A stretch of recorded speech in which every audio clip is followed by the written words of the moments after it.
Baik, saya awali. Assalamualaikum warahmatullahi wabarakatuh. Asyhadu an la ilaha illallah wahdahu la syarikalah wa asyhadu anna Muhammadan abduhu wa rasuluh. Nahmaduhu wa nusalli ala rasulihil karim wa ala alihi wa sahbihi mawlud.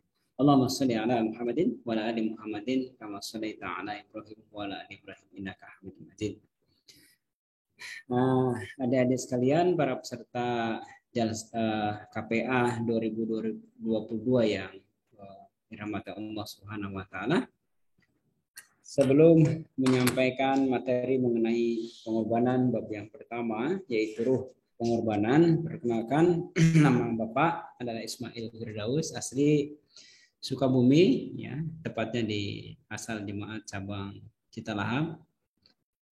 Alhamdulillah Bapak mendapatkan karunia berkhidmat di jemaat sebagai mubalik. Sekarang tugas di cabang Palangkaraya ya, Kalimantan Tengah, supaya adik-adik bisa lebih mengenal ya. Dalam sistem pengajaran kali ini Bapak ingin membagi dua sesi ya, nanti akan bagi dua bagian. Insyaallah pada bab ini akan setengah jam pertama untuk pemaparan sampai pertengahan materi, kemudian disusul dengan diskusi ringan ya, tanya jawab, lalu kemudian kita lanjutkan dengan bagian akhir dari bab 1 dan kemudian diakhiri juga dengan diskusi tanya jawab. Jadi Bapak harapkan anak-anak sekalian, adik-adik sekalian, para hudam, para lazna imailah untuk bisa menyimak dan kemudian membuat kisi-kisi ya sejenis persiapan untuk bertanya dari apa yang telah disampaikan ya. Dan Bapak harapkan bisa berkomunikasi seperti mungkin menjawab tadi bagus dan menjawab salam begitu ya dan sebagainya, sehingga terasa tidak sendirian Bapak bicara ya. Dan jadi nanti silahkan ya Pak atau bagaimana supaya beneran nih ada yang mendengarkan rupanya begitu ya. Bisa dimengerti ya anak-anak sekalian, adik-adik sekalian? Bisa Pak. Ya, jazakumullah. Baik, Bapak akan share dulu materinya.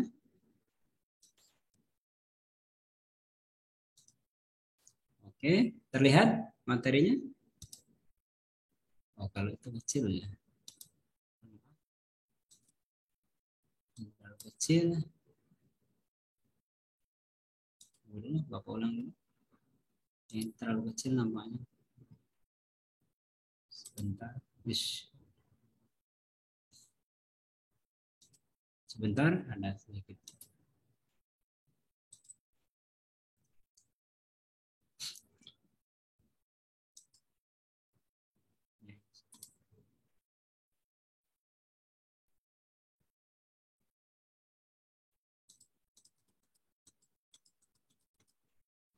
Ya, ini lumayan besar, tapi nanti baik, tunggu sebentar.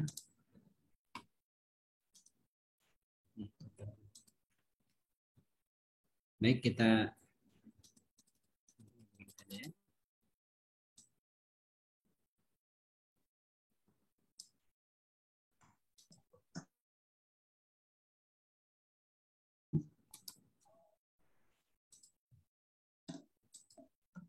Oke, terlihat ya di layar? Terlihat Pak. Oke, jazakumullah. Baik, kita akan mulai. Bismillahirrahmanirrahim. Ini mengenai ruh pengorbanan. Ya, mengapa kemudian pengorbanan dalam jemaat itu merupakan hal yang penting? Kita mulai dari ayat yang pertama. Allah Subhanahu wa taala berfirman di dalam surah Al-Baqarah ayat 196. A'udzubillahi minasyaitonirrajim. Wa anfiqu fi sabilillah wala tulqu bi aidikum ila tahlukah wa ahsinu innallaha yuhibbul muhsinin. Wa anfiqu, dan belanjakanlah fi sabilillah, yang dimaksud belanjakan di sini adalah hartanya ya dan jiwanya, fi sabilillah, di jalan Allah Subhanahu wa taala. Wala tulqu bi aidikum, dan janganlah katanya kamu menjerumuskan dirimu bi aidikum, dengan tanganmu, ila tahlukah, kepada dalam kebinasaan. Ilanya kalau bahasa Arab bisa tahlukai pasinu dan berbuat baiklah. Innallaha sesungguhnya Allah yuhibbul muhsinin. Jadi agar kita tidak menjerumuskan diri kepada kebinasaan, kita harus mengamalkan yang disebut dengan mengorbankan harta di jalan Allah Subhanahu wa taala. Ya, yang pertama ayat ini mengatakan bahwa berkorbanlah di jalan Allah dan janganlah, ya artinya dan jangan ini nyambung masih satu kata dengan ini, maksudnya kita itu jangan termasuk orang yang tidak mau berkorban. Karena kalau orang yang tidak mau berkorban itu sama halnya dengan menjerumuskan diri kita, ya. Kemudian ayat yang selanjutnya adalah dari surah Al-Baqarah ayat 255. Allah Subhanahu wa taala berfirman, "Ya ayyuhalladzina minasyaitonir rajim, ya ayyuhalladzina amanu, anfiqu mimma razaqnakum min qabli ayyatiya yaumul la bai'un fihi wa la khullatu wa la syafa'ah wal kafiruna humuz zalimun." Jadi, hai orang-orang yang beriman, alladzina orang-orang yang amanu beriman, anfiqu belanjakanlah atau infakkanlah mimma dari apa-apa yang razaqnahum kami rezekikan kepada mereka. Apa itu? Dari apa-apa yang direzekikan oleh Allah. Ini banyak hal ya yang direzekikan oleh Allah Subhanahu wa taala. Bisa harta, bisa kemudian waktu, kehormatan seperti dalam janji-janji badan masing-masing gitu ya. Ada hudam, ada sirat, ada lasna, ada ansornya, itu janjinya kan akan sedia setiap saat bersedia mengorbankan jiwa, raga, harta, waktu. Nah, ini dituntut untuk itu. Sebelum apa? Min qabli ayatiya, sebelum datang di antara kalian, katanya apa itu? Yaum, pada hari la bai'un fi, tidak ada, katakan di dalamnya tidak ada persahabatan, ya. Tidak ada lagi jual beli, fihi wala hulatu wala syafa'ah, tidak ada jual beli, tidak ada persahabatan dan tidak pula syafaat. Ya. Wal kafiruna humuz zalimun, dan orang-orang kafir itulah orang-orang yang aniaya. Ingat, kalau kita tidak mau mengamalkan apa yang diperintahkan Allah, kemudian kita menyesal di mana kita semua bertemu dengan Allah di hadapan Allah di hari yaumul kiamah, katakan begitu, hari yang sudah berakhir, tidak ada jual beli, tidak ada persahabatan, tidak ada syafaat, maka orang-orang yang begitu adalah orang-orang yang selalu mengingkar. Orang-orang yang mengingkar itu orang yang selalu menganiaya dirinya sendiri. Dan kita jangan sampai nauzubillah termasuk dalam golongan orang-orang yang ingkar. Orang-orang ingkar itu adalah orang-orang yang menganiaya dirinya sendiri. Jangan sampai seperti itu, ya. Kenapa? Ingat, pengorbanan itu harus disegerakan. Jangan sampai ketika ada waktu, kita masih ada punya kesempatan, lalu tiba-tiba kesempatan itu hilang dan kita tidak melakukannya, berlalu sudah. Ya, tidak ada gunanya penyesalan di akhir. Karena setiap penyesalan itu akan selalu berada di akhir. Lalu selanjutnya ayat ini surah Al-Baqarah ayat 262, di mana ayat ini memberikan sebuah permisalan bagi orang-orang yang mengorbankan hartanya di jalan Allah. Masalul ladzina yunfikuna, masalu permisalan alladzina orang-orang yang yunfikuna membelanjakan hartanya, mereka yang mengorbankan hartanya, amwalahum hartanya fi sabilillah, di jalan Allah Subhanahu wa taala, kamasali habbah, semisal satu butir biji, ya. Atau di sini disebutkan biji itu bulir lah ya, apa biji macam ya. Bisa berpadi macam, misalnya seperti itu. Kamasali habbah, ambatat sab'a sanabil. Kemudian dari satu biji itu ambatat sab'a, tumbuh menjadi 7 sanabil, tangkai. Kemudian fi kulli sumbula, dalam setiap tangkainya itu mi'atu habba, akan tumbuh 700 biji. Coba bayangkan ya. Bayangkan dari permisalan orang membelanjakan harta, seibarat orang yang menanam satu benih bijian, kemudian dari satu masing-masing bijian menjadi 7, dan masing-masing 7 isinya 100, jadi 700, 7 kali lipat. Wallahu, bahkan Allah Subhanahu wa taala apa? Wallahu yudha'ifu, Allah Subhanahu wa taala melipat gandakan lebih mayasya kepada siapa yang dia kehendaki. Wallahu wasi'un, dan Allah itu maha luas, alim, maha mengetahui. Jadi ini sebuah motivasi sebenarnya bagi kita semua, bahwa tidak akan Allah Subhanahu wa taala biarkan amal ibadah kita berupa berkorban di jalan Allah. Justru Allah akan lipat gandakan semisal biji tadi, 1 menjadi 7, masing-masing 7 tangkai ada isinya 100 menjadi 700 ya. Nah, lalu kemudian di dalam surah Ali Imran ayat 93 Allah Subhanahu wa taala berfirman, "Lan tanalul birra hatta tunfiqu mimma tuhibbun wa ma tunfiqu min syai'in fa innallaha bihi alim." Kalian tidak akan meraih, lang tanalul birra, tidak akan meraih kebaikan. Ya, hatta sehingga tunfikuna, kalian membelanjakan mimma tuhibbun, sebagian dari apa yang kalian cintai, mimma tuhibbun. Jadi wama tunfiku, dan tidaklah katanya. Wama tunfiku, dan apa-apa yang kalian belanjakan min syai'in, dari sesuatu apapun, fa innallaha bihi alim, sesungguhnya Allah Maha mengetahuinya. Jadi jelas bahwa mengorbankan itu adalah harus yang paling baik, harus yang paling kita cintai, karena tidak akan sampai seseorang kepada kebaikan yang sempurna sebelum dia membelanjakan apa yang dia cintai. Ya, jadi yang kita cintai itu apa? Ya, dalam zaman sekarang ini yang paling utama ya harta. Apa berupa harta? Ya, uang. Ya, uang ini sekarang berbicara ya. Orang sering bilang itu la dana la daya. Tidak ada uang, tidak ada kekuatan kita. Mau kemana? Mau sekolah pakai uang. Mau berangkat perjalanan pakai uang.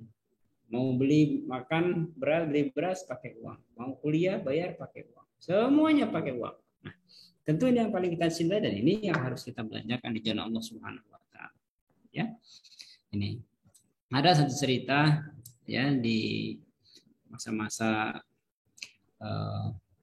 tokoh 3 serangkai, Pak Wahid ya. Beliau Maulana Wahid, salah satu dari 3 serangkai tokoh yang bagainya itu.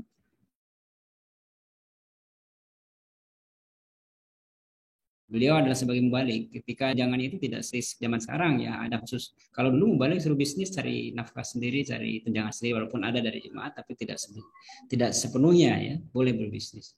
Jadi beliau selalu berjualan apa waktu itu, berniaga lah. Dan hasil niaga yang beliau dapatkan itu, beliau tidak pernah pulang ke rumah sebelum beliau memberikan candahnya kepada sekretaris mal. Dan luar biasanya yang beliau belikan pada sekretaris mal adalah uang yang keadaannya paling bagus dari antara yang lain. Ya, itu selalu begitu beliau. Ini cerita dari putra beliau almarhum Bapak Abdul Qayyum ketika beliau mengadakan memberi stadium general di Jamiah pada waktu beberapa tahun yang silam, ya sudah lama waktu Bapak masih di Jamiah. Coba, jadi beliau tidak pernah memberikan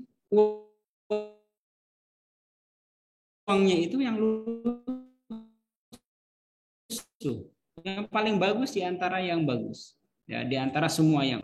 Tapi bagaimana karunia dari Allah Subhanahu wa taala? Beliau dikaruniai anak-anak yang smart, bukan hanya orang yang pintar, tapi anak-anak yang soleh. Kita lihat Pak Abdul Qayyum bagaimana ya dalam jemaat di Indonesia. Dia termasuk tokoh yang luar biasa dalam segi pengorbanan di jalan Allah Subhanahu wa taala, terutama jemaat Indonesia. Bagaimana juga Allah Subhanahu wa taala memberikan karunia kepada putra beliau, Pak Amir Nasional, menjadi orang yang soleh, ya, menjadi pimpinan kita di jemaat organisasi Islam Ahmadiyah di Indonesia. Ini karunia yang nyata dari Allah Subhanahu wa taala. Ketika kita mengorbankan sesuatu yang kita cintai, yang terbaik, maka Allah Subhanahu wa taala tidak akan sia-siakan. Kenapa demikian? Ini jawabannya, fa innallaha bihi alim. Sungguhnya Allah Maha mengetahui. Ya, jangan khawatir. Allah akan melihat apa yang kita berikan. Lalu selanjutnya, apa tujuan pengorbanan dalam jemaat dan apa kelebihannya? Ingat, tujuan pengorbanan dalam jemaat adalah untuk meraih keridhaan Allah Subhanahu wa taala yang akan tercermin dalam amal dan perbuatan kita. Sebagai bentuk nyata yang dapat kita rasakan adalah Allah Subhanahu wa taala akan mengaruniakan ketentraman hati meskipun keadaan lahiriah kita bukan orang yang berada atau berkelimpahan harta. Ya. Ini sebenarnya pengorbanan di jalan Allah ini merupakan salah satu karunia dari Allah Subhanahu wa taala, ya. Karena pengorbanan itu perintahnya saja kalau kita lihat, ya ayyuhalladzina amanu. Ingat dalam ayat itu, sederhana. Wahai orang-orang yang beriman. Kan tidak disebutkan ya ayyuhalladzina amanu orang-orang yang beriman dan yang kaya.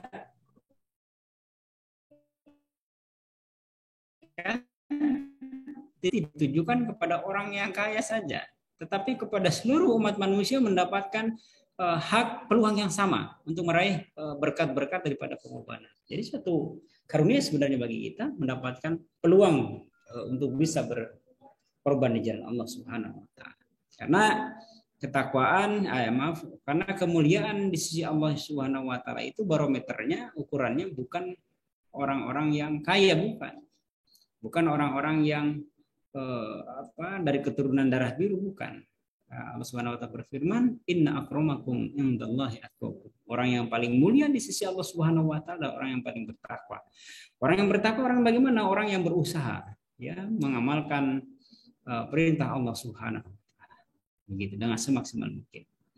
Kemudian di dalam ayat yang selanjutnya surah Al-Baqarah ayat 93, "Alladzina yunfikuna amwalahum fi sabilillah tsumma la yudbi'una ma anfaqu manna wala adha lahum ajruhum 'inda rabbihim wala khaufun 'alaihim wala hum yahzanun." Yaitu orang-orang yang yunfikuna, mereka membelanjakan amwalahum, hartanya, fi sabilillah, di jalan Allah Subhanahu wa taala, summa la yudbi'una, dia tidak menyebut-nyebut ya, artinya ini saya berkorban, tidak menyebut begitu ya. Ma anfaku, apa yang diinfakannya atau yang dibelanjakannya, mana wala adha, dan tidak juga mereka menyakiti orang lain. Ya, maka bagi orang-orang yang seperti itu, apa ganjaran dari Allah? Lahum ajruhum 'inda rabbihim, bagi mereka ada ganjaran di sisi Tuhannya. Dan bukan hanya itu, wala khaufun 'alaihim, dan tidak ada ketakutan atas mereka, wala hum yahzanun, dan tidak pula ada kesedihan. Jadi satu karunia yang sangat besar yang diberikan oleh Allah Subhanahu wa taala kepada orang yang berkorbannya tidak disebut-sebut, tidak mau menyebutkan ria lah kasarnya begitu. Kemudian tidak mau menyakiti hati orang lain. Ini sangat penting. Lalu kemudian secara kasat mata, dunia ini penuh dengan kekuatan atau kekhawatiran dan penuh dengan kesedihan, dan hanya pengorbanan di jalan Allah yang dapat menghindarkannya. Jadi kuncinya jelas. Kalau kita ingin terhindar dari kesedihan, di mana dunia ini penuh dengan hal seperti itu, maka kuncinya adalah membayar pengorbanan. Pengorbanan adalah ruh kejemaatan kita. Jika pengorbanan itu hilang dari seseorang, maka sama saja ia kehilangan ruh atau tidak lagi menemukan jalan menuju jalan keselamatan. Setiap organisasi besar maupun kecil memerlukan dana untuk membiayai kegiatan-kegiatannya dan melaksanakan program-programnya, seperti halnya organisasi badan dalam jemaat ini. Ya. Jadi tidak ada di dunia ini organisasi manapun, sekecil apapun, sebesar apapun, yang tidak perlu dana. Semuanya memerlukan dana. Contoh saja dalam kehidupan kita sehari-hari, masih duduk di bangku mahasiswa atau mungkin yang sudah bekerja. Kalau kita ada organisasi di sekitar kita, katakan misalkan HMI, ya, Himpunan Mahasiswa Indonesia, atau mahasiswa di satu fakultas tertentu, ya, itu pasti memerlukan dana. Atau dalam lingkungan masyarakat ada organisasi-organisasi tertentu, itu memerlukan biaya. Dan demikian juga dengan jemaat ini. Untuk berdakwah menyebarkan pesan Allah Subhanahu wa taala, tabligh, tidak bisa berjalan dengan tanpa adanya dana. Ya, dan dana ini dari mana kita dapatkan? Tentu dari anggota-anggota yang berada di dalam jemaat. Ya. Dan ingat bahwa misi jemaat ini adalah mengajarkan, menyampaikan pesan mengenai tauhid ilahi ke seluruh dunia. Mengesahkan Tuhan kembali ketika manusia sudah jauh meninggalkan Allah Subhanahu wa taala. Itu tujuan Hadrat Masih Maud. Bagaimana caranya? Ya, itu mengajarkan Islam ke seluruh penjuru dunia dengan kita punya Muslim Televisi Ahmadiyah yang mengudara ke seluruh penjuru dunia dengan berapa satelit, ya. Terakhir yang Bapak dengar 7 satelit mengudara di dunia. Coba kalau adik-adik para peserta KPA searching di Google, cari berapa biaya suatu satelit televisi untuk bisa mengudara. Biayanya, bayangkan, tidak modal sedikit itu. Ya, memerlukan modal yang sangat, biaya yang sangat besar untuk bisa mengudara dan menyampaikan pesan kepada seluruh dunia. Jemaat memiliki itu. mendapatkan karunia itu. Ini semata-mata karunia dari Allah Subhanahu wa taala. Dari mana dananya? Tentu dari adik-adik sekalian, dari seluruh anggota jemaat, Hudam, Lazna, Ansor, ya, dari canda-canda pengorbanan sekalian. Ya, karena di dalamnya terus kemudian mendidik, mengajar dan membimbing anggota jemaat. Kita adakan seperti ini, taklim, tarbiyah, ya, baik melalui webinar atau melalui sekarang KPA, khusus pendidikan agama.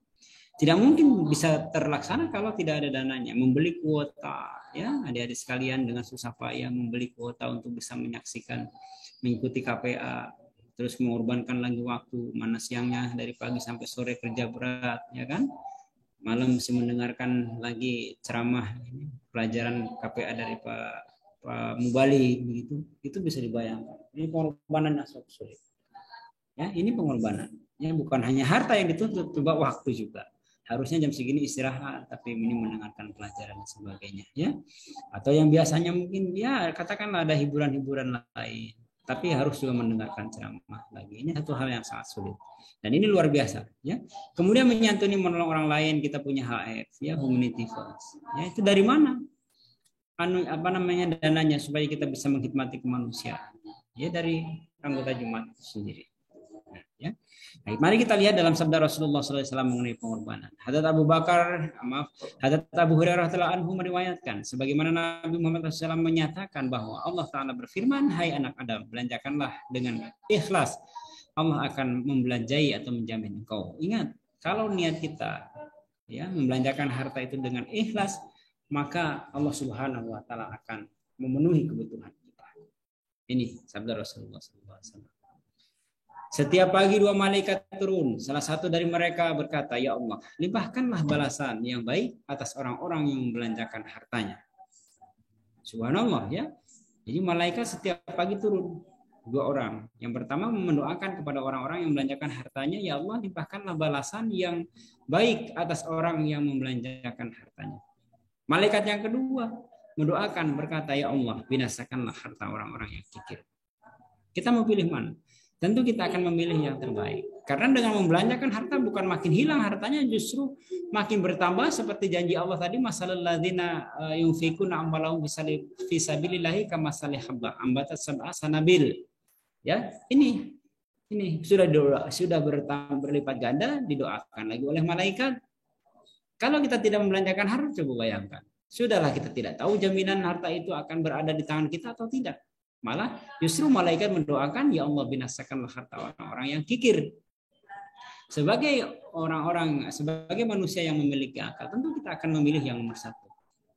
Walaupun sebagaimana beratnya, seberapapun besarnya beban yang kita akan hadapi ketika mengorbankan harta, pasti kita akan memilih yang nomor satu, insya Allah. Kenapa? Ya, karena orang-orang yang mengorbankan hartanya di jalan Allah tidak akan pernah menjadi miskin, justru akan semakin bertambah dan akan semakin bertambah, ya, dengan niat yang ikhlas, meraih ridho Allah Subhanahu wa Ta'ala. Siapapun yang membelanjakan sesuatu di jalan Allah diberi ganjaran 700 kali lipat. Coba ya, 700 kali lipat oleh Allah Subhanahu wa Ta'ala. Kalau kita punya 1000 dikalikan 700 jadi berapa ya? Nah, ini yang sangat penting. Yang terakhir ini sebagai step pertama, jangan iri. Ya, kita tidak boleh iri hati kecuali pada 2 orang. Yang pertama adalah seseorang yang Allah Subhanahu Wa Taala berikan kepadanya harta, ya, berupa harta kekayaan, dan dia kemudian membelanjakan di jalan kebenaran, ya, di jalan Allah Subhanahu Wa Taala.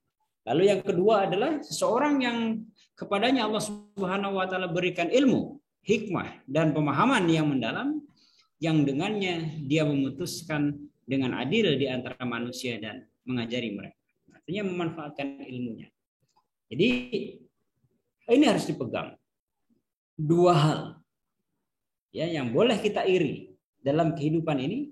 Yang pertama adalah kepada orang yang mendapatkan karunia kekayaan, harta, tapi kekayaannya kemudian dikorbankan di jalan yang benar, yaitu di jalan Allah Subhanahu wa Ta'ala. Menolong orang lain dan sebagainya. Lalu yang kedua adalah orang yang Allah Subhanahu wa Ta'ala karuniakan ilmu, kemudian ilmu itu digunakan untuk kemaslahatan umat manusia. memutuskan segala perkara dengan ilmu itu sendiri.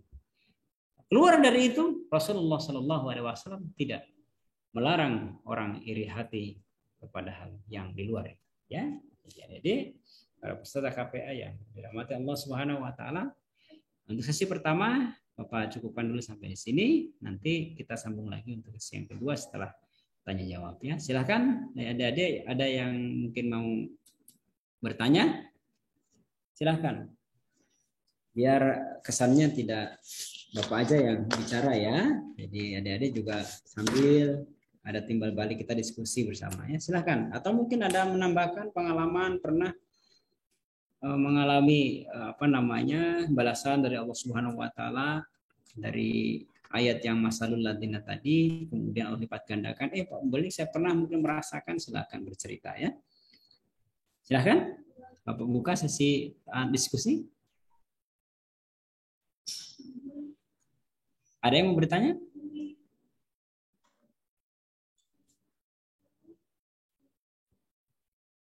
Suara Bapak masih terdengar? Masih Pak, masih terdengar. Oh iya, Bapak takut nggak terdengar, Bapak nanti ngomong sendiri.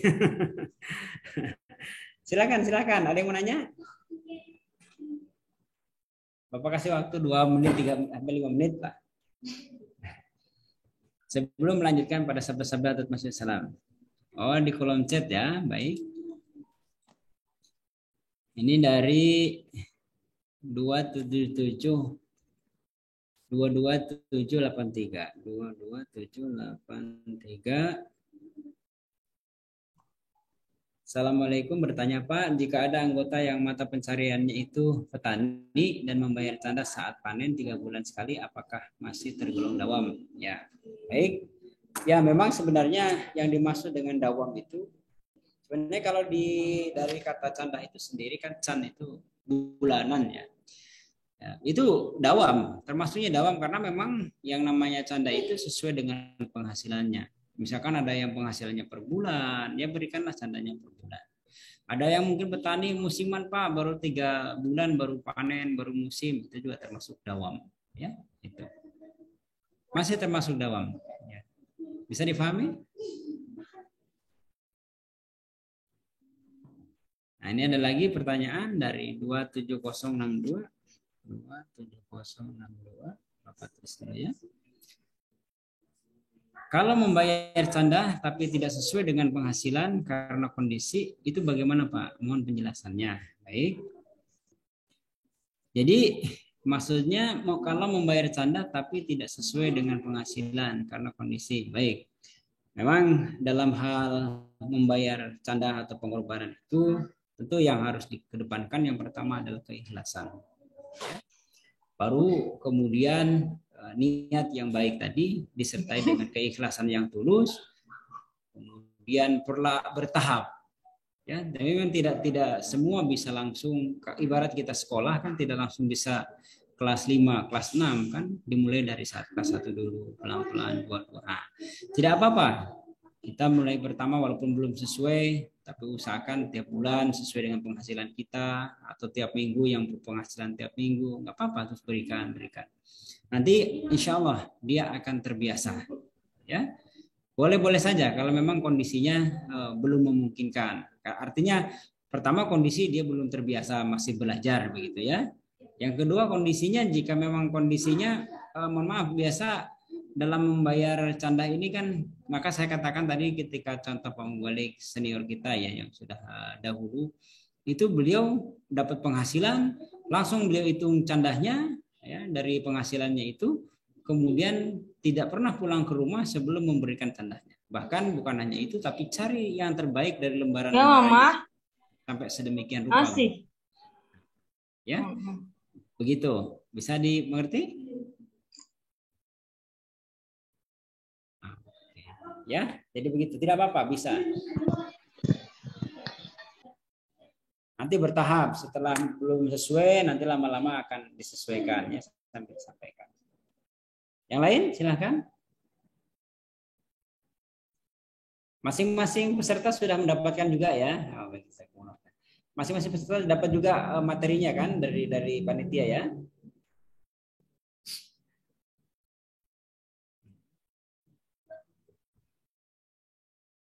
Ada lagi yang dari kolom chat yang bertanya?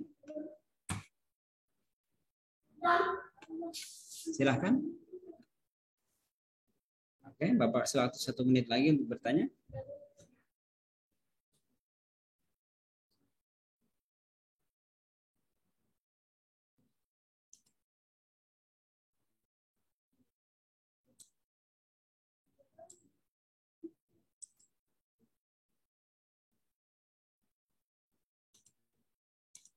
Baik, karena tidak ada yang bertanya, untuk terakhir Bapak akan selesaikan materi bab pertama. Oke, terlihat ya di layar ya. Ada yang bisa jawab?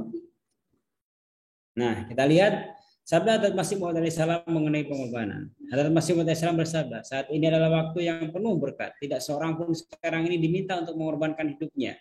Sekarang bukan lagi waktu untuk pengorbanan nyawa, namun sekarang diminta untuk mengorbankan harta yang dimiliki sesuai dengan kemampuan. Ya, ingat sesuai dengan kemampuan dan dirinya bertahap ya. Kebangkitan Islam kembali menuntut pengorbanan dari kita. Apakah pengorbanan itu? Itu adalah mati, berjuang di jalan ini. Yang dengannya kehidupan Islam, kehidupan orang-orang Muslim, dan perwujudan Allah Subhanahu Wa Taala bergantung pada hal ini. Dengan kata lain adalah Islam itu merupakan kebangkitan kembali Islam ini yang hari ini Allah kehendaki. Untuk meraih tujuan ini adalah perlu bahwa dia sendiri mendirikan sistem yang besar dan efektif. Dan inilah apa yang Allah Subhanahu Wa Taala Maha Bijaksana dan Maha Kuasa telah lakukan dengan mengutus aku ke dunia ini, yaitu Hadrat Masih Maud alaihissalam, untuk memperbaiki umat manusia. Dia telah membagi tugas mendukung kebenaran dan penyebaran Islam di dalam beberapa cabang. Ya, coba bayangkan, jadi bagaimana Hadrat Masih Maud alaihissalam, bahwa zaman ini, ada saat ini bukan masa di mana nyawa yang diperlukan untuk berjuang menyebarkan Islam, ya, tetapi harta kekayaanlah yang dituntut. Karena untuk di akhir zaman ini adalah jihad yang paling besar adalah jihad menyampaikan ajaran Al-Quran.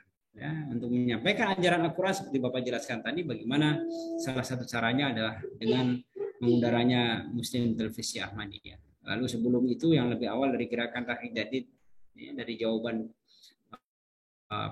kebenaran Khalifatul Masih yang kedua, itu gerakan Tahrir Jadid itu mendakwahkan Islam ke seluruh penjuru dunia dengan mengutus para murabi, ya, para mubali, para mu'alim,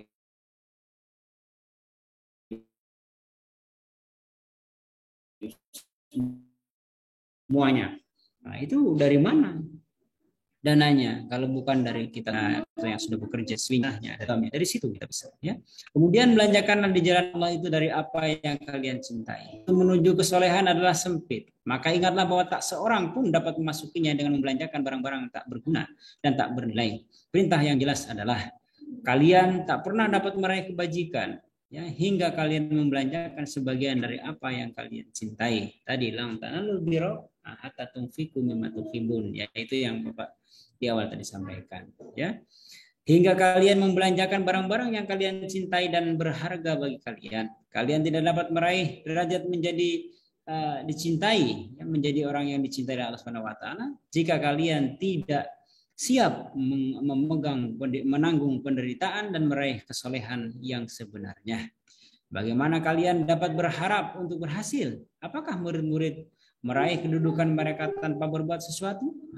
Jadi beliau Uzur menganalogikan seperti apakah murid-murid katanya meraih kedudukan mereka tanpa berbuat sesuatu, menjadi murid yang smart, mendapatkan katakanlah predikat A, itu tidak main-main. Seorang murid yang ingin berprestasi tentu mengerti apa yang disampaikan oleh gurunya, dia akan belajar dan belajar. Dan belajar itu tidak mudah. Membaca buku kalau tidak terbiasa ngantuk dan sebagainya. Dia memerlukan pengorbanan. Demikian juga halnya dengan kerohanian kita.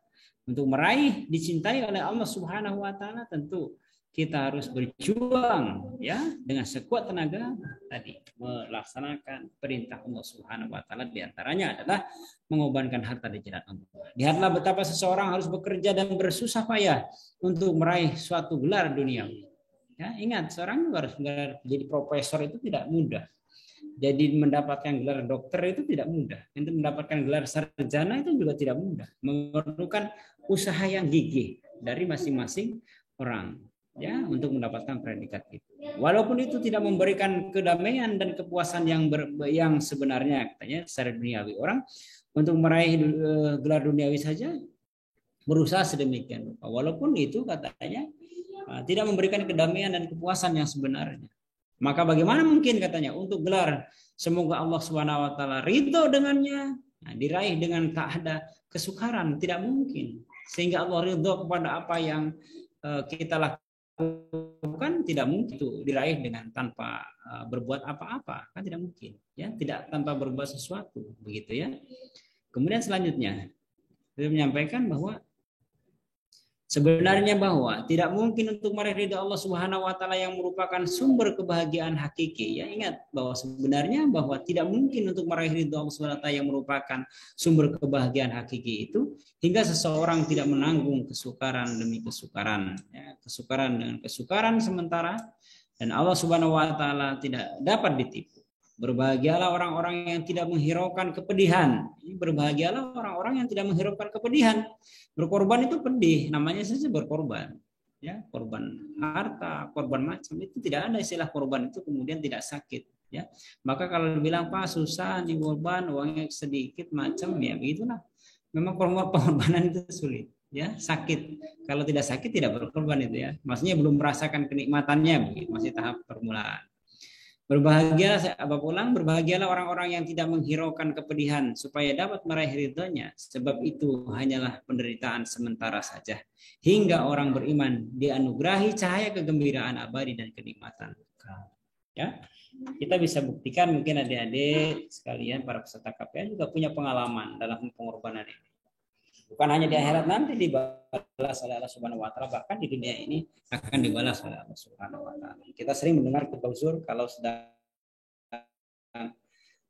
akhir tahun perjanjian waktu jadi tahrik jadid kan, banyak uzur itu membacakan kisah-kisah dari para mubalik di daerah-daerah yang mana anggota kita jemaat di beberapa daerah mengalami tadi itu karunia Allah Subhanahu wa taala, merasakan kenikmatan. Contoh saja misalkan ada seorang ibu-ibu yang mau memenuhi perjanjian tahrik jadidnya, sedangkan uangnya tidak cukup. Jadi karena punya tekad yang kuat, ini harus lunas dengan niat untuk meraih ridha Allah Subhanahu wa taala, diberikan. Kekhawatiran yang tadinya ada dalam benak beliau menjadi ketika hilang, ketika Allah Subhanahu wa taala melipat gandakan, ya, dari tahrik jadid tadi yang dibayarkan, dilipat gandakan Allah, dibalasnya rupanya dapat gaji yang tidak terduga dari atasan yang berlipat-lipat ganda. Coba bayangkan. Ini banyak cerita-cerita yang lain. Nah, kurang begitulah ceritanya, ya. Adik-adik bisa melihat dalam khutbah uzur. Biasa kalau perjanjian tahrik jadid awal itu sudah mulai perjanjian baru, jadi uzur selalu mengutip kisah-kisah menginspirasi. Mungkin juga dari antara kita ada yang pernah mengalami hal itu, ya, jadi karunia luar biasa. Ya. Nih, Bapak lanjutkan. Hal Khalifatul Masih awal radhiyallahu anhu, belanjakanlah harta kekayaan kalian di jalan Allah, supaya menerima karunia-karunia ilahi adalah perlu bahwa orang-orang hendaknya menjalani rasa takut. Takut pada apa? Takut kepada Allah, takut kepada musuh, atau takut pada murtadnya beberapa orang yang bodoh dengan iman yang lemah. Tapi ini tidak akan cukup. Nyatanya adalah bahwa ini merupakan sebuah nubuatan. Allah Subhanahu wa taala berfirman, ya, bagaimana firman Allah Subhanahu wa taala? Aku akan uji kalian dengan ketakutan dan kelaparan, ya, dan kerugian dalam harta dan jiwa dan juga buah-buahan. Wala nabluwanakum bisyai'im minal khaufi wal ju'i wa naqsim minal amwali wal anfusi wa thamarat. Tapi ujungnya apa? Wa basyiris sabir. Bayangkan, ya.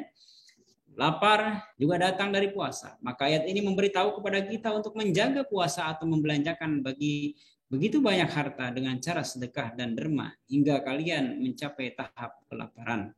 Belanjakanlah juga sedemikian banyak dari harta kekayaan kalian hingga itu menjadi amat berkurang, ya. Dan juga belanjakanlah jiwa kalian di jalannya dan sama halnya dengan hasil panen kalian. Jadi mengorbankan dalam jalan Allah Subhanahu wa taala itu tidak hanya uang saja, tapi juga waktu, jiwa raga. Kalau dalam perjanji masing-masing badan dan jemaat ada kan janji dan janji. Di antaranya yang bunyinya begini, akan senantiasa siap sedia mengorbankan jiwa raga, harta waktu dan kehormatanku untuk tetap berdirinya khilafah Ahmadiyah.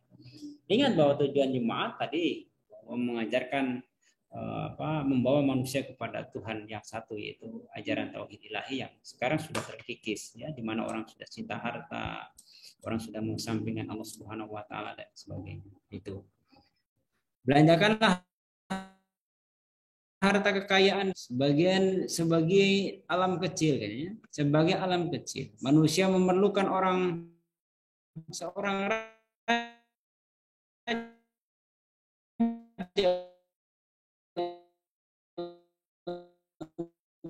untuk mengatur kerajaannya.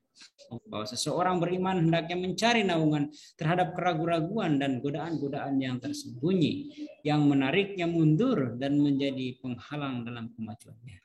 Islam hari ini berada dalam keadaan menyedihkan, sejenis keangkuhan diri menimpa setiap muslim. Dia tidak membelanjakan harta kekayaannya dan waktunya sesuai dengan ajaran Allah. Allah Subhanahu wa taala telah menjadikan manusia bebas, tapi juga telah menetapkan baginya beberapa aturan khususnya mengenai harta kekayaan. Berhubungan dengan orang pada hari ini yang menganggap halal untuk memberi dan sama sekali. Itu tertulis dalam sebuah hadis bahwa siapapun yang menerima riba, memberikan riba, dan bahkan yang mencatatnya atau bertindak sebagai saksi dalam transaksi semacam itu berada dalam laknat Allah Subhanahu wa taala. Ya.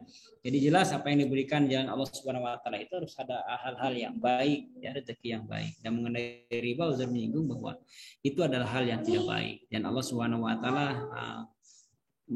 melaknat orang-orang yang melakukan bentuk riba itu sendiri.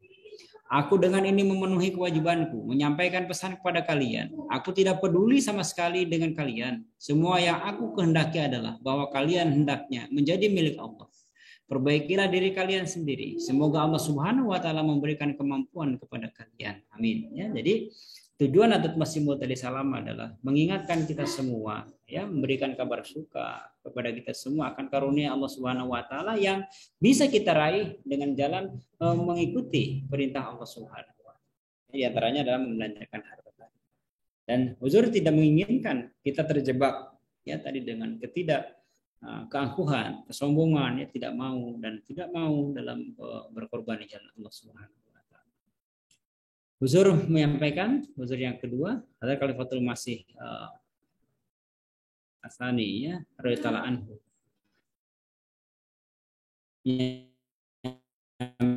Menyampaikan peningkatan permintaan perbuatan sesudah Hadrat. Sebagian orang mengajukan keberatan bahwa Hadrat Masih Maud alaihi salam bersabda bahwa siapapun yang memberikan bahkan 1 paisa setiap 3 bulan adalah seorang Ahmadi. Mengapa ini? Bahwa 1 ana atau 1 ana adalah jumlah yang senilai dengan 1/16 rupiah. Dalam 1 rupiah dituntut sebagai canda setiap bulan. Orang-orang seperti itu tidak menyadari bahwa kitab suci Al-Quran telah mengatakan bahwa jamaat Al-Masih akan laksana tunas pada awalnya dan kemudian itu akan tetap berkembang. Yang dikatakan itu akan maju dalam pengorbanan dan akan tumbuh lebih kuat. Itu salah untuk membayangkan bahwa jemaat akan lebih besar pada awalnya dan kemudian menjadi lebih kecil sudah. Sebaliknya, kitab itu mengatakan bahwa jemaat itu akan lebih besar. Jamaat itu akan lemah dan akan tumbuh lebih kuat, yang bermakna bahwa keyakinannya akan tumbuh lebih kuat. Kita tahu bahwa jemaat ini dulu ketika awal-awal Hadrat Masih Maud alaihi salam mendirikan jemaat ini kecil saja, sedikit saja. Keuangan pun demikian. Bahkan mungkin ada-ada pernah mendengar salah satu wahyu Hadrat Masih Maud alaihi salam. Alaihissallahu bikafin abdah. Ya, sedekah Allah cukup bagi hambanya. Itu salah satu wahyu yang diterima oleh Hadrat Masih Maud alaihi salam ketika Hadrat Masih Maud alaihi salam secara fitrat beliau mengalami kekhawatiran. Karena ketika beliau menulis buku-buku, menyebarkan selebaran-selebaran, itu yang membiayai penerbitan risalah beliau adalah ayah beliau. Kita tahu bahwa Hadrat Mirza Ghulam Murtaza, ayah beliau merupakan salah satu keturunan bangsawan yang memiliki kekayaan yang cukup banyak pada zaman itu, ya. Dan ketika Hadrat Mirza Ghulam Murtaza wafat, meninggal, maka Hadrat Masih Maud Salam secara fitrat sebagai manusiawi khawatir, lalu siapa nanti akan membiayai itu semua. Maka turunlah wahyu, alaihissallahu bikafin abdahu. Ya, jadi yang membiayai yang selanjutnya adalah Allah Subhanahu wa taala sendiri yang akan membimbing orang-orang yang akan mengorbankan hartanya di jalan Allah Subhanahu wa taala. Kita lihat coba untuk di Indonesia saja. Mungkin kalau adik-adik berkesempatan ya di dalam sekretarismal misalkan ngobrol-ngobrol atau bagaimana caranya, bisa kita lihat ada orang yang mengorbankan hartanya sampai puluhan juta ya, candanya 40 juta, 50 juta. Itu bukan harga kecil mungkin bagi kita yang kemampuan ekonominya di bawah rata-rata, katakanlah dalam posisi yang lemah begitu, itu bukan sedikit jumlah segitu ya. Tapi bagaimana Allah Subhanahu wa taala memberikan karunia itu. Bahkan ada Masih Salam pernah bersabda begini, aku tidak takut katanya dari mana uang itu akan didapatkan. Ya artinya beliau yakin betul bahwa ketika beliau mendirikan jemaat ini uang itu akan senantiasa datang. Orang yang korban di jalan Allah itu akan semakin bertambah ya jumlahnya. Bahkan sekarang di Indonesia saja yang berwasiat sudah mulai banyak ya, dan itu tidak main-main. 1/10 dari harta yang kita miliki. Kalau 1 juta berarti 100.000.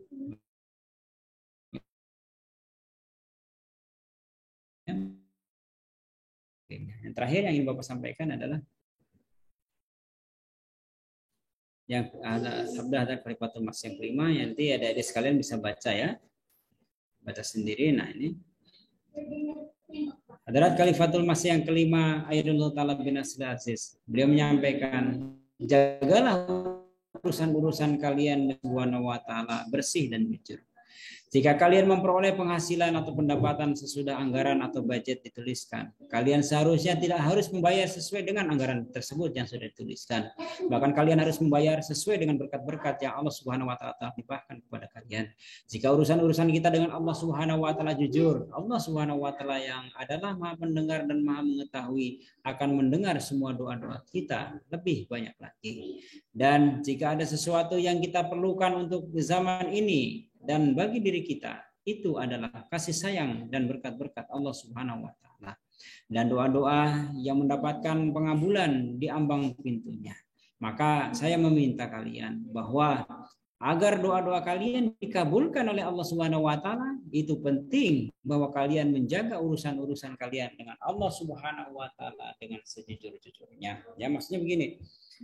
Ketika kita mendiskusikan anggaran, misalkan dalam penghasilan kita 1 tahun, hasilnya sekian puluh juta, berarti per bulannya misalkan 9 juta ya, berarti dibagi misalkan 12 juta, berarti sebulannya 1 juta ya, kali 12 bulan. Nah rupanya Allah Subhanahu wa taala memberi karunia lebih ya, tiba-tiba penghasilannya bukan 1 juta per bulan, 2 juta begitu ya. Keluarkanlah canda itu sesuai dengan karunia tadi. Jangan karena saya sudah nulis budget saya, dapatnya anggaran saya RAPP-nya begitu ya, hanya 1 juta, udah 1 juta yang saya kasih, jangan. Tapi ketika dapat rezeki dari manapun, keluarkan candanya. Dapat THR misalkan, kan di luar anggaran itu, di luar budgetnya, keluarkan candanya. Nah, itulah yang akan meraih ridho Allah Subhanahu wa taala, sehingga doa-doa yang kita panjatkan akan dikabulkan oleh Allah Subhanahu wa taala. Bapak rasa cukup dari apa yang Bapak sampaikan? Nah, ya, kurang lebih 1 jam ya. 4 menit. Sekarang Bapak akan buka sesi tanya jawab ya. Silakan untuk para peserta KPA untuk bertanya.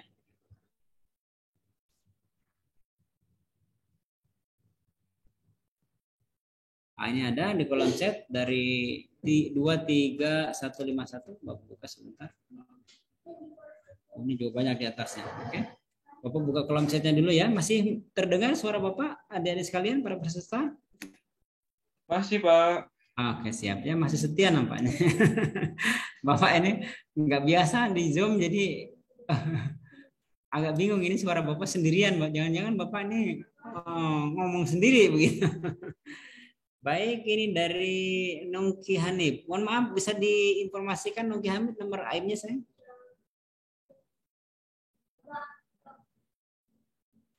Ada Mangki Hanif? Hanif? Sebentar ya, Bapak bacakan.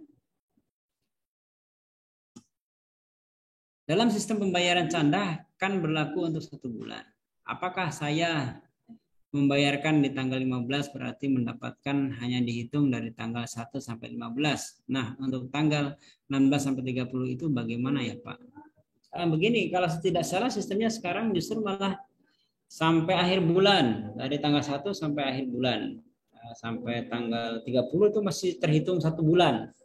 Jadi kalau dalam waktu 1 sampai 30 itu di akhir bayarnya masih masuk dalam bulan yang sama. Kalau tidak salah sistemnya sekarang begitu.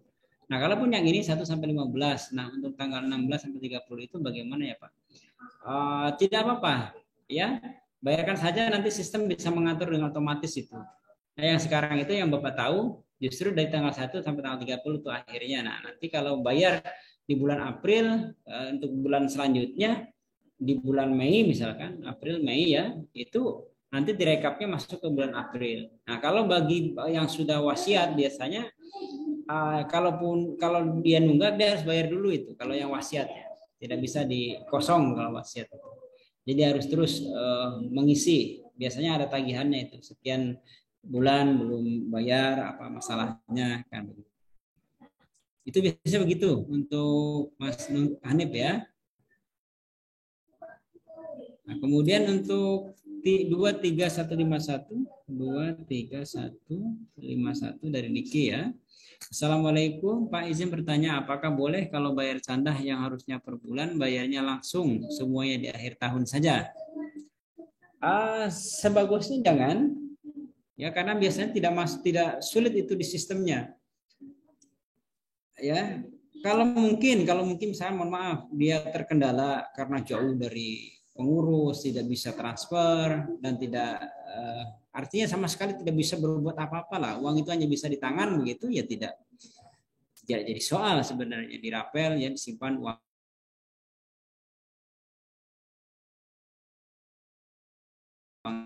di luar daripada ketentuan ya. Artinya prosedur yang benar sebenarnya tiap tahun atau per musim bagi yang penghasilannya musiman gitu. Tapi kalau kemudian ini bisa ya, tidak harus nunggu setahun ya, alangkah bagusnya jangan dirapel ya. Jangan dirapel, bagusnya setiap bulan begitu. Kalaupun memang harus terpaksa ya Bapak katakan tadi tidak bisa mengirim dan sebagainya, yang harusnya per bulan apakah boleh dibayar semuanya di akhir tahun ya, apa boleh buat, tidak apa-apa ya, bisa saja, tidak menjadi masalah. Kalau memang tidak bisa sama sekali diusahakan untuk keluar begitu bisa mengirim. Ya itu ya Mas Diki ya. Baik, Pak. Makasih ya, Pak. Jazakumullah. Barakallah, mangga ya. Oke, nah ini ada lagi dari 50821. Bapak tulis dulu 50821. Satu lagi Pak. Oke, kita nabung di bank dan kita suka dapat bunga bank. Apakah uang itu boleh saya bayarkan ke canda atau bagaimana Pak? Bagusnya jangan, tidak boleh dibayarkan ke canda. Ya, bagusnya uang yang tadi bank tadi ambil, kemudian minta dihitung sama kasih tellernya. Atau gini, biasanya kalau ada beberapa kawan itu gini, idenya tuh begini, datang ke bank, kemudian tanya sama teller, Mbak bisa dihitungkan bunganya sama saya punya buku ini. Nanti kan biasanya dihitung, Pak sekian Pak bunganya ada sekian. Nah, ambil uang itu kasihkan sama orang yang memerlukan, misalkan sama pengemis gitu ya, di jalan sedekahkan, nggak masalah kalau itu. Tapi kalau dipakai untuk kita sendiri begitu ya, itu jangan, apalagi untuk canda. Nah, itu juga jangan sama sekali ya. Jadi tidak boleh. Jadi uang itu bagusnya tadi hitung, kalkulasikan, kalau memang sempat nanya ke teller berapa banyak uangnya ya, bagian pelayanannya, kemudian setelah tahu jumlahnya ambil uangnya kalau ada ya, kemudian berikan kepada tadi fakir miskin, orang pengemis begitu di jalanan, itu nggak masalah. Atau untuk percetakan buku ya silakan juga, bisa saja. Tapi yang jelas kalau untuk dimakan langsung oleh kita itu jangan, apalagi untuk canda ya, tidak boleh. Bisa dimengerti Mas Salehudin ya? Silakan yang lain, dan mau langsung atau kolom chat sebelum berakhir kelas kita. Assalamualaikum Bapak, saya mau Mangga. bertanya. Iya, mangga. Ini Pak, tadi kan dari materi, intinya kenapa kita perlu dana ya Pak. Iya, Untuk betul. organisasi kita sendiri kan ada 3 hal nih Pak, karena tablik, untuk tablik, talim dan tarbiyat, dan penghikmatan pada kemanusiaan ya Pak. Iya, betul. Nah, pertanyaan saya gini Pak, dulu belum dulu banget sih, sekarang juga saya masih bertemu, ada gair Pak yang punya pengetahuan nih Pak tentang canda. Tapi gair tersebut ini malah mempertanyakan konsep canda atau pengorbanan kita, karena menurut dia pengorbanan kita itu kan memang kita punya aturan ya Pak yang 1/16 itu. Nah, apalagi terlebih gair itu kan tidak tahu nih kegiatan di jemaat kita itu seperti tabligh seperti apa, taklim dan tarbiyat yang seperti apa, bahkan penghikmatan pada kemanusiaan atau humanity first juga kemungkinan tidak tahu juga ya Pak. Betul, nah, betul. Tapi yang dia tahu itu tentang aturan pengorbanan kita yang 1/16. Nah, yang saya ingin tanyakan, jika saya ditanyakan lagi oleh gair nih Pak, oleh orang awam terkait aturan-aturan pengorbanan itu, gimana baiknya saya menjelaskan secara simpelnya gitu loh Pak. Kenapa ada aturan itu gitu. Ya, ya. Ya. Memang di dalam Al-Quran tidak disebutkan canda, kan? Tidak ada. Yang jelas di dalam aturan itu yang paling baku adalah mengorbankan harta. Misalkan zakat, khudz min amwalikum tutahhirukum shadaqatan. Ya, ada itu perintah untuk mengeluarkannya sedekah dalam harta kita. Nah, tapi yang harus kita pahami, kita adalah orang yang telah mengimani Hadrat Masih Maud alaihi salam. Ya kan? Kita telah meyakini bahwa beliau adalah Imam Mahdi sebagai Isa al-Masih yang dijanjikan, dan beliau adalah yang melanjutkan perjuangan Islam setelah Hadrat Rasulullah SAW dan Khulafaur Rasyidah dan para mujahid lainnya. Nah, tentu di dalamnya uzur Hadrat Masih Maud mempunyai aturan sendiri. Gitu. Nah, kita adalah mengikuti nizam atau aturan yang telah dibuat oleh Hadrat Masih Maud alaihi salam, dan juga mengikuti aturan yang telah ditentukan oleh Hadrat Khalifatul Masih. Di antaranya dari yang pertama Al-Hakim Nuruddin, Bashiruddin Mahmud Ahmad radhiyallahu anhu, ya, kemudian Nasir Ahmad radhiyallahu anhu, kemudian yang keempat Hadrat Mirza Tahir Ahmad, dan yang terakhir Hadrat Khalifatul Masih Al-Khamis. Nah, aturan ini yang kita tegakkan. Jadi canda itu adanya adalah di dalam nizam atau aturan di dalam jemaat itu sendiri. Ya. Jadi jelaskan kepada mereka bahwa memang dalam Al-Quran tidak disebutkan canda sekian persen, 1/16, 1/10. Tapi ketentuan di dalam nizam khilafat yang mana Huzur menjelaskan itu intisari dari Al-Quran itu sendiri, ya ada 1/16 dan ada 1/10 begitu. Ya, jadi mungkin begitu jelaskan kepada mereka orang gair itu. Ya. Atau kalau kita tahu sejarahnya, nanti kita bisa lihat cari referensi yang lain, karena di dalam materi ini tidak dijelaskan sedetail mungkin ya. Silakan Mbak Elsa Fitriatun Aisyah ya, mencari lagi referensi yang lain. Jelaskan kepada mereka. Kalau mereka keberatan dengan canda, ya. Karena kalau perintah dalam Al-Quran itu kan banyak sekali, tidak sedikit. Ya, orang bilang hanya sholat, kemudian rukun Islam itu tidak hanya segitu, banyak sekali, ada berapa ratus perintah dari Allah Subhanahu Wa Taala itu dalam Al-Quran. Begitu. Mungkin begitu, Pak Isam bisa nyambung ya? Oh iya Pak, terima kasih atas penjelasannya. Ya, mungkin nanti bisa ini lagi ya, saya sendiri kurang karena panjang tadi ceritanya ya. Pokoknya jawab saja apa yang saya. Ini kita mengikuti aturan daripada nizam khilafat gitu yang karena kalau boleh saya ceritain lagi, dulu kan saya juga udah berusaha menjawab ya Pak. Kalau misalkan di jemaat kita itu memang banyak banget kegiatannya, apalagi dulu kan jalsanya offline, KPA-nya offline, dan itu semua tentunya perlu dana. Kita juga ada balik ya gitu kan Pak. Tapi tetap aja mungkin karena ya balik lagi karena dia tidak pernah tahu gitu secara langsung seperti apa kegiatan kita, jadi tetap aja pemikirannya tuh kayak yang, tapi Elsa itu dananya banyak banget loh, itu kamu gak curiga itu bakal kemana? Aduh, pemikirannya tuh jauh banget Pak gitu. Ya betul, wajar memang, makanya tapi ingat kita punya sistem yang sangat ketat Jadi kita punya sistem yang sangat ketat, dan apalagi sekarang dengan tanda ID ya, dengan itu tidak sembarangan orang bisa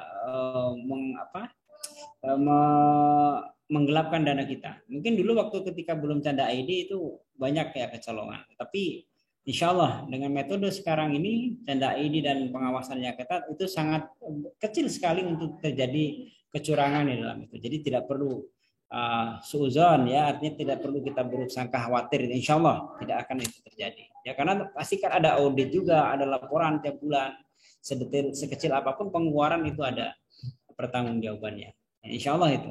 Jelaskan aja seperti itu. Nah, ya bagus jawabannya tadi, sudah bagus yang diberikan kepada Gair itu ya. Iya, makasih Bapak. Barakallah, sama-sama ya. Baik, ini ada lagi pertanyaan di chat kolom dari 151. Bapak tulis dulu nama lainnya ya, 15121.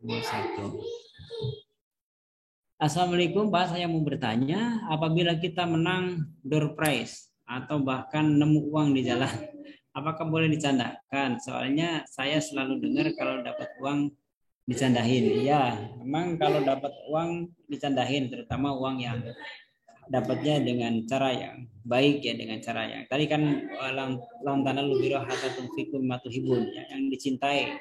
Artinya benar-benar harta itu milik kita yang bersih, yang baik ya. Kalau kemudian dapat door prize ya, boleh saja dicandakan karena itu memang rezeki kita. Artinya bukan boleh ya, harus candakan karena itu rezeki kan. Door prize ini kita kan ikut acara, nggak tahu tiba-tiba dapat gitu ya. Itu halal, tidak jadi soal. Nah, tapi kalau kita ikut undian itu yang biasanya tidak boleh. Ya, kalau undian itu tidak boleh. Tapi kalau door prize dalam kita mungkin ikut olahraga gitu, kemudian dikasih, dapat, ya, itu makan namanya juga door prize ya. Boleh saja. Tapi kalau uang yang nemu ini dapat uang nemu di jalan begitu. Ini nemu uang di jalan. Nah, ini sebenarnya jangan dicandakan dulu. Itu kalau di dalam sebuah keterangan itu, misalkan ada sebuah barang tinggalan di satu tempat, dikatakan di tempat kita, sementara pemiliknya itu tidak ada, itu harus nunggu kurun waktu 1 tahun. Ya, ada beberapa lah itu dalam ilmu fikihnya, itu ada beberapa kurun waktu yang cukup lama sehingga tidak ada orang lagi yang mencarinya, baru itu bisa kita miliki. Tapi kalau kurang dari kurun waktu itu jangan dulu. Nah, sebaiknya kalau uang yang nemu tadi di jalan tidak usah kita ambil, berikan saja kepada tadi itu siapa, fakir miskin misalnya. Kecuali ada yang nyari, kasih nemu di belakang, Pak nemu uang nggak tadi, ya itu mah langsung kasihkan saja sama orangnya ya. Jadi lihat kondisinya. Tapi kalau kemudian uangnya dalam jumlah yang banyak, ini mencurigakan, nanti malah justru kita kena soal ya. Bagusan kita lapor kepada kepolisian. Ya, karena ini kan uang tidak jelas siapa kepemilikannya. Kalau hanya 100.000, 50 nemu di jalan gitu, bagusnya kasihkan saja pada fakir miskin, ya, apa orang yang minta di jalan. Jangan dicandakan. Bisa dimengerti mungkin untuk Firhan? Paham ya? Baik. Oke, waktunya mungkin sudah habis. Adik-adik sekalian, para peserta KPA yang berbahagia. Jadwalnya sampai jam berapa ya? Ada yang tahu dari peserta?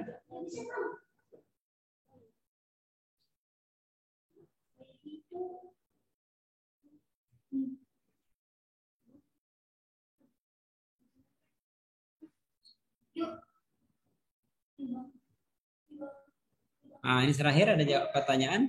Assalamualaikum, izin bertanya Pak, jika pada suatu bulan kita dapat bonus di luar dari penghasilan, tapi di bulan tersebut kita sudah membayar canda, apakah bonus tersebut dimasukkan untuk canda bulan depan atau nominal candanya tetap sama? Masukkan saja pada bulan itu, bisa 2 kali kita bayar. Ya, mau bayar lagi bisa itu. Kalau tidak salah di sistemnya bisa. Kalaupun mau dimasukkan bulan depan bisa saja, tapi tentu tidak dengan nominal yang sama. Artinya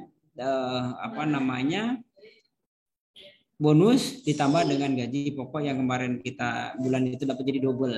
Bonusnya juga dikeluarkan candahnya, kemudian gajinya juga dikeluarkan candahnya. Ya, itu yang terbaik ya. Insya Allah tidak akan berkurang itu harta yang kita peroleh. Ya, jadi bagusnya di bulan itu kita dapat, di bulan itu juga kita keluarkan. Kalau memang sistemnya tidak bisa, misalkan gabungan saja sama gaji yang bulan depan, tapi setahu Bapak sih harusnya di bulan itu juga, karena kan rezekinya di bulan itu. Ya, Kalaupun kemudian di bulan lain ya bisa saja kalau memang sistemnya tidak mendukung. Setahu Bapak sih bisa mendukung. Tapi kalau di bulan depannya ya gabungkan apa tadi bonus dengan uang tadi dengan apa gaji bulanan. Mungkin itu ya. Nah, ya. Silakan Panitia Risa. Assalamualaikum Pak. Saya mau tanya, kalau misalkan kita mendapat gaji di dalam 1 bulan, kita dapat gaji, terus ada berapa persen yang ingin kita tabung, apakah itu dicadangkan dulu, baru maksudnya uang yang mau ditabungkan itu kita cadangkan juga atau tidak? Terus kemudian kalau misalkan kita ada perjalanan dari kantor maksudnya, dan itu ada dana operasional, apakah dananya itu juga dicandahkan atau bagaimana gitu Pak? Kemudian kalau misalkan dalam 1 bulan itu kita kan misal naik motor atau ada kuota yang itu ada hubungannya untuk pekerjaan kayak gitu, apa dicandahkan juga atau tidak seperti itu Pak? Gitu, baik. Oh. Oke. Bisa sebutkan nomor AM-nya? 24695. 24695 ya. Oke, Jazakumullah. Baik, sebenarnya ini pada dasarnya canda itu yang dawam itu tadi kan sesuai dengan penghasilan per bulan ya. Tapi kan uzur tadi dalam sabda beliau yang uzur yang kelima, jadi tidak terpaku pada budget yang telah dibuat saja. Ya, mungkin dalam pengisian RAPP kita hanya mengajukan tadi yang Bapak bilang, ya kan 1 juta per bulan, 12 bulan berarti 12 juta. Nah, sesuai aja dengan itu. Tidak harus begitu kata Husur.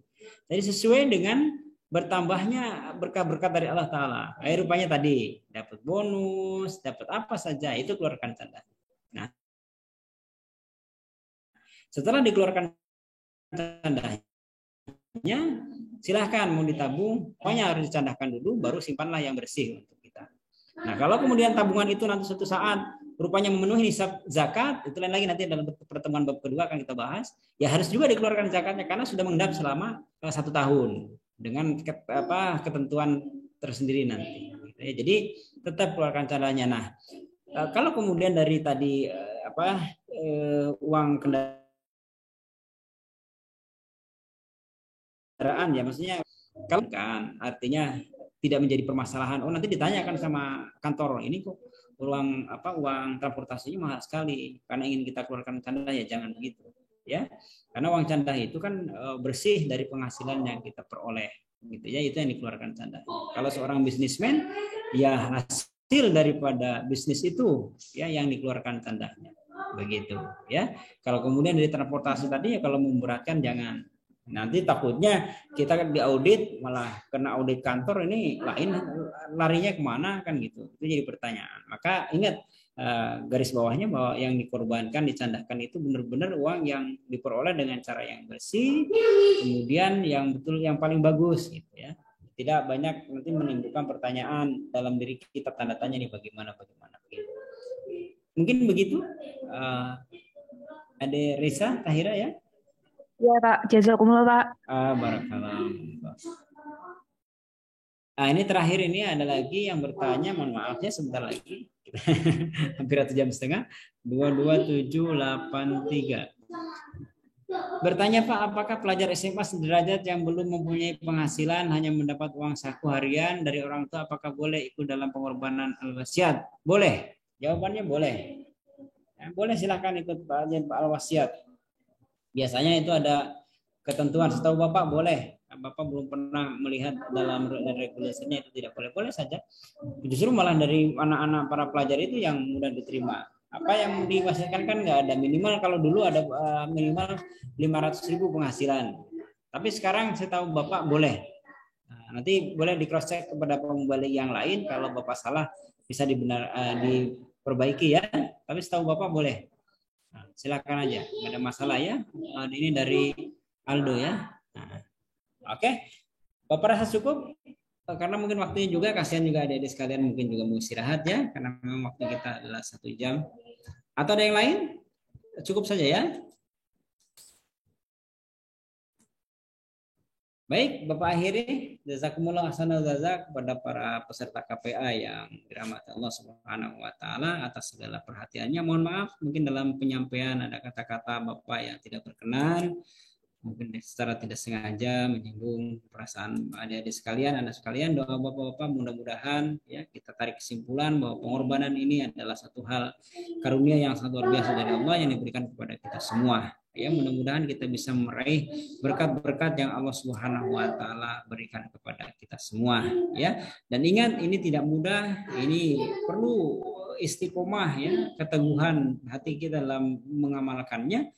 Tentu pertolongan Allah Subhanahu wa taala itu sangat penting dalam menegakkan perintah Allah Subhanahu wa taala ini. Jadi kita berdoa semoga Allah Subhanahu wa taala senantiasa mengaruniakan pertolongannya kepada kita semua untuk bisa mengamalkan perintah ibadah, salah satunya adalah pengorbanan ini ya, dan mudah-mudahan Allah Subhanahu wa taala senantiasa membimbing setiap langkah-langkah kita. Amin. Amin. Bapak akhiri billahi taufik wal hidayah wa akhirul da'wana alhamdulillahirabbil alamin. Assalamualaikum warahmatullahi wabarakatuh. Waalaikumsalam warahmatullahi wabarakatuh. Jazakumullah Pak. Barakallah jazakumullah ya. Silakan yang mau keluar dari mangga ya. Waalaikumsalam.